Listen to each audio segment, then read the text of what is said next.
Kung magpasok ka dito, mag-hold up ka, magpabili ka ng droga, naghanap pala ng kamatayan, putang ina.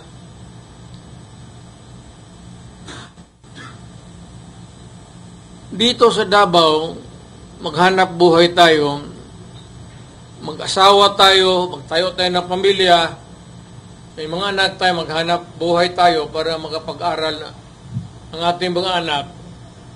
In the hope na pag natanda na tayo, mamatay tayo, yung second generation ng Davaoenyo ang mag-take over. Kung hayaan ko ang Davao na puro lango ang mag-take over